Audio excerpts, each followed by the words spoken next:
Hello there and welcome to day 2 of our Holy Week videos. We had our first video yesterday, so if you missed that, be sure to go watch that video for Monday and then come back to this one. We'll also have a video for Wednesday and Thursday, and then we'll have our Good Friday service. And y'all, Easter is Sunday.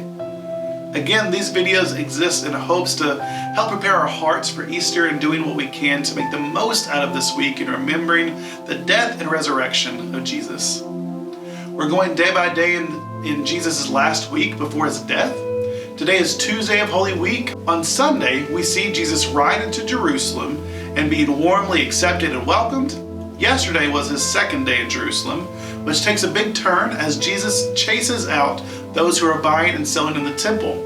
And today is Tuesday. You can read Tuesday at Matthew 21, 23 through 24 through 51, Mark 11, 20 through 13, 37, Luke 21 through 21, 36, and John 12, 20 through 38. On this day, there will be people who conspire against Jesus and try to trick him. The Pharisees are now trying harder to get Jesus arrested and to put him on trial. First, the religious leaders challenged Jesus in his deity, meaning they did not believe that he was God in human form. They asked Jesus, "Where does your authority come from to do things like you did yesterday when he cleared out the temple?" Their hope was to trick him with their questions, hoping that Jesus would accidentally say something that would condemn him, in which, of course, they failed. After failing, the religious leaders want to get rid of Jesus more than anything. So they turn and ask help from a lifelong enemy, Rome. Rome brought many hardships to the Jews and the Jewish way of life, and yet they are still wanting to join forces with Rome, just so they can get rid of Jesus. The Jewish leaders also partnered with someone else. We may know them as the Sadducees. They were religious leaders as well and rivals, and their beliefs were different in many ways from the Jewish leaders. On this day, Jesus was also asked about what happens to marriage after death. He was also questioned about the Messiah coming from the line of David. Jesus was also asked about the greatest commandment, and he answers by summarizing all commandments into 2. Love God and love others. Imagine what kind of day Jesus might have had. Jesus, being God in human form, who came for the purpose of dying for humanity, knowing what was coming in 3 days, and yet today he is met with questions in the form of disbelief and trickery. He's met with Israel's lack of faith. Jesus also mentions the destruction of the temple to his disciples, and they asked Jesus when this would happen. Jesus answered by encouraging them to be faithful and to be prepared for what was to come in on Friday and Saturday. Jesus answered them by encouraging them to be faithful and to be prepared for what was to come on Friday and Sunday.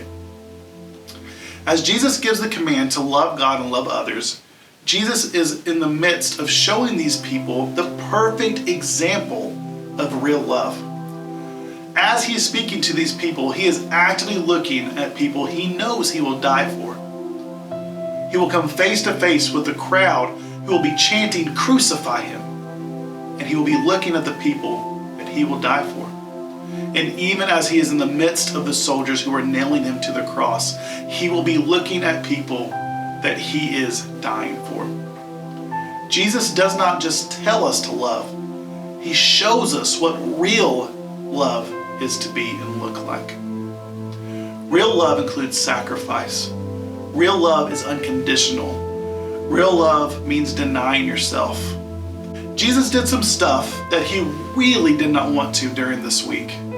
Jesus shows us that real love has nothing to do with how we feel, what we want, or our desires, and it is not dependent upon what others might do to us or what we think they deserve or what we think we deserve.